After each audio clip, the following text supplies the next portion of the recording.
All right, Tuesday, March 31st. A couple of reminders. Make sure you're staying up with the videos. I'm working on getting them a little briefer, a little more to the point. Tomorrow, that is Wednesday, April 1st. This is not an April Fool's Day thing. Wednesday, April 1st is your first quiz due. You have two ways to submit it to me. You can either turn it in with a packet that your family is submitting, or you can email it to me. That's fine as well. It is a single question. The question is this: what were some of the causes of World War One? I need 150 words or more about it. Don't go crazy. 150 words or more. It's open book, open video, open everything. I want you to make your own work, so no plagiarism. I'll be looking for that. So write up for me in legible format, ideally typed, but if you can't, I understand. But in a way that I can understand that you have sort of grasped some of the things that brought about World War One. So that being said, let's get to our lesson for the day, and we are going to complete chapter 21 right here, or chapter 20, excuse me. Oh, by the way, one other thing, there was a question concerning homework. Homework is still going to be due, so I trust that you're still working on that. After we're done with chapter 21, we will take a test, and at the test, there will also be a chance to submit homework. So make sure you're still staying up on that. But I trust that's not too difficult. That's what you've been assigned all year. I'm not looking to add much to your burden. So, World War One. Yesterday we talked about the end of the fighting, November 11th, 1918. Fighting comes to an end as essentially a ceasefire is declared, and right at the end, the Germans institute a new government, a republic, not because they suddenly had some respect for the separation of powers and for the authority of those who were governed, but simply because they needed somebody to blame, and the generals Hindenburg and Ludendorff wanted to make sure the army wasn't to blame. Now, it had been 100 years since the Congress of Vienna. The Congress of Vienna happened after the Napoleonic Wars, 1815, and it dealt with the issue of trying to put Europe back together again after all the destruction and all the carnage. This was much more difficult. But once again, statesmen assembled. They were going to try rebuilding Europe. More than Europe, they were going to try rebuilding the world, because now there were colonies. There were so many other things that were involved here. All the nations came to this gathering with different expectations. So in January 1919, the Paris Peace Conference begins. The Allies made a couple of crucial decisions. First of all, they decided to exclude the majority of the Central Powers. Now, some of the Central Powers had just ceased to exist. The Austro-Hungarian Empire was no more. The Ottomans were no more. Others they intentionally excluded, such as Germany. Russia was only partly there. Russia was in the midst of a civil war. They invited Russia, but gave Russia really no authority to speak. They faced the eternal dilemma of those who win, and that is, what do you do with the losers? Do you treat them harshly, or do you treat them very lightly? That's a problem that's always come up after major wars. So the leaders, the prime leaders, the big four, were U.S. President Woodrow Wilson, French Premier Georges Clemenceau, British Prime Minister David Lloyd George, and Italian Prime Minister Vittorio Orlando. And these were the most influential, most important leaders at the Paris Peace Conference. The other significant nation was Japan, but Japan was unfairly in some ways, but it was excluded. The case being made they weren't part of Europe. They weren't involved, but they had played an important role. Every one of these nations had radically different ideas as to what they were trying to accomplish, and that was going to make things really cool. This is a picture. So to give you a little idea, we have Wilson is here. This is Clemenceau. This is Orlando, and I believe this is David Lloyd George, and I'm pretty sure that's correct.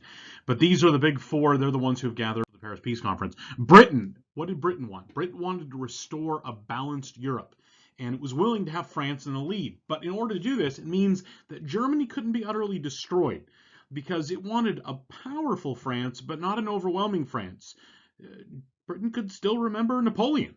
So as much as they hated Germany, there was still a little bit of, I guess, suspicion, just enough to realize that you can't go all in on France. So Britain wanted a balanced Europe with France in the lead. It wanted to destroy the German fleet. Remember, that had cost Britain millions, if not billions in today's currency, of dollars, trying to match and surpass the German fleet. So it wanted that destroyed. Which, keep in mind, at this point, the French and the Italians especially, they were talking about, well, what if we take the German fleet and we divide it? So France was thinking, hey, this is a quick and easy way for us to get a bunch of free battleships. Britain did not want that. The French, they had different intents. They wanted to punish Germany. The French wanted to make the Germans hurt. It also wanted to make sure all the other nations would be bound to France's defense if there was ever a war in the future. Italy, they just wanted land. They had got into the fight not because of some noble idea of protecting the downtrodden. Yeah, they just wanted territory. And they had fought poorly, and they had lost hundreds of thousands of men to death in fights that were ill-conceived and ill-executed. Their army had performed, well, abominably, and they wanted as much land as possible. By the way, this is the solution to one of those problems. The German fleet after World War I had been sailed to the north of Scotland to a place called Scapa Flow, where it would be held until they could figure out what to do with it. The German fleet, in a move that they thought of great honor, intentionally sank, or as they call it, scuttled their ships in the harbor. Essentially, they sank themselves in order to protect their ships from going anywhere else. The French were furious. The Italians were furious. Secretly, Great Britain was overjoyed. That took care of the problem. That's what they wanted. They wanted all those ships gone. And so now they were all sunk and they were largely useless. So at least that one thing worked out for Britain. The Japanese, what did Japan want out of this? The Japanese wanted racial equality and they wanted land. The Japanese, it wasn't even, what would you say? It wasn't even hidden. People looked down on Asians, considered them inferior, and it was a shameful act. It was a sinful act, but the Japanese just wanted to be recognized as a power, just like the other nations. Now, what did the Americans want? Who knows? The Americans were a mess. So the Americans were led by President Woodrow Wilson. Woodrow Wilson had written this document called 14 Points, which was kind of a path to peace. He had little grasp of the realities of the situation, or quite frankly, any situation. President Wilson's lack of understanding of human nature was only matched by his own arrogance. He was a man who thought very highly of himself, but really just a dangerous man. His own stupidity, his own hubris was a major impediment to a lot of things. So for all of Wilson's talk of freedom and democracy, Wilson, a Democrat, was the most racist and most tyrannical president in U.S. history. There has never been a president nearly as racist as Wilson. Nobody instituted so many policies that were designed to punish Black Americans and were designed to give himself unlimited power. It was the closest we've ever really been to being a dictatorship. The other leaders were bored of Wilson's incessant lectures. Wilson loved the sound of his own voice. He believed he was brilliant, and he couldn't understand why other people didn't think he was brilliant. So he would lecture constantly. David Lloyd George would openly just discuss it. He couldn't take it anymore. Nations that had sent hundreds of thousands of men to their deaths weren't simply going to walk away. So here's Wilson lecturing everyone on what we're supposed to do and how we're supposed to do it and how we need to settle for this. No, it wasn't going to be that way. In one sense, there's a famous exchange in which the Australian representative was told by the American that you're a little nation of 5 million people. What are you arguing for? And his response was, yes, but we had 60,000 deaths. Because he understood, the Australian did, that this war had been bought with blood. It wasn't a matter of just a slight dishonor. No, this was life and death. And so Wilson was useless in so many ways. In fact, he was worse than useless. He was actually unhelpful. The result of the Paris Peace Conference, which took quite a while, was the Treaty of Versailles. Now, in the end, there were a whole bunch of smaller treaties that were signed, but the main treaty was the Treaty of Versailles. The treaty had a number of important provisions in it. So first, it demanded that Germany pay reparations. That means Germany was supposed to foot the bill for the war. They had to pay money to the other nations that had won as punishment for their losing. It forced Germany to demilitarize the Rhine River. The Rhine River was an important border, and so if the Rhine River was not defended, that meant Germany was open to invasion. France wanted to make sure Germany didn't get any ideas. Finally, it included the war guilt clause. Essentially, it said the fault of the war is Germany, and Germany has to acknowledge it. Germany hated that. It was deeply, for them, humiliating and embarrassing. The treaty also talked about the formation of something called the League of Nations. This was Wilson's idea. This was his great dream. He wanted a big gathering in which all nations would promise to talk to each other rather than fight. Um, it's just deeply stupid. It doesn't work that way. Had Britain, France, and Germany and Russia did lots of talking before the war, and it still didn't prevent a fight. The League of Nations was just something that Wilson thought would work, and it most definitely did not. The plan was hated by all. Everyone had major problems with it. Once again, returning to that original idea, when you win, the question is, what do you do with the losers? Do you treat them lightly so that way they don't hate you and you can progress in your relationship, or do you shatter them so they can never attack you again? You have to choose one or the other. The worst thing you can do is the middle ground. Well, that's what they did. They chose the middle ground. So they left Germany strong enough that it would eventually rise again, but they hurt Germany hard enough that everyone who was German during these years learned to hate the Allies. So it was just essentially setting the world up to do this all over again. Another result of the Paris Peace Conference was the formation of a bunch of new nations, including Czechoslovakia, Hungary, Poland, Yugoslavia. Many of these nations weren't natural nations. They were just geographical borders that were drawn, and everyone inside was suddenly now part of that nation. Germany was in turmoil. As the terms of the Paris Peace Conference became obvious, the government actually went to the German army and said, "Can we fight some more? Because these terms are ridiculous."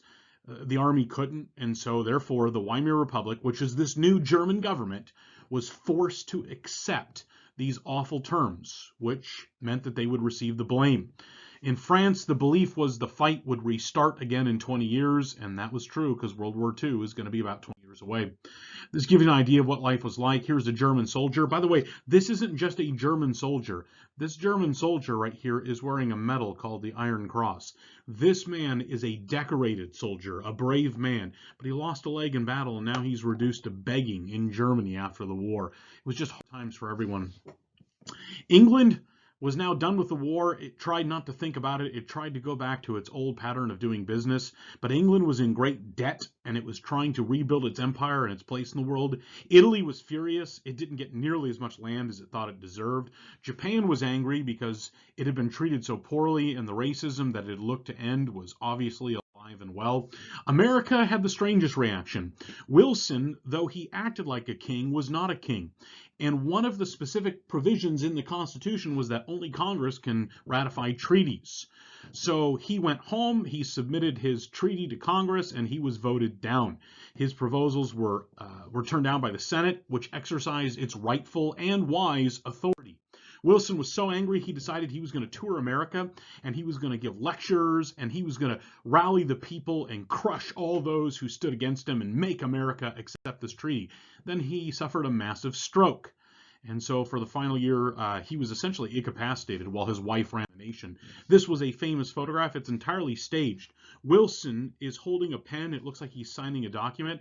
Actually, he's almost completely immobile. He probably at least is aware of what's going on. His wife put the pen in his hand, and the press was cooperating with him. There was a tremendous fraud. Wilson should have been replaced by his vice president because he was just incapable at this time of governing. But things like that never stop people in power. In the end, America rejected the League of Nations. In fact, within a few years, America actually took its own steps and created a plan to ease the pressure in Germany to help the nation recover. America really wanted to have nothing to do with Europe. America went back to its old, very isolationist tendencies. When in doubt, America just wants to stay at home, do business, and be left alone. So in the following years, there was something called the Locarno Pact that was signed in 1925. Basically, all the major nations came together and agreed that the borders that had sort of developed, yep, we're going to call those real, those are legit, and we'll abide by them.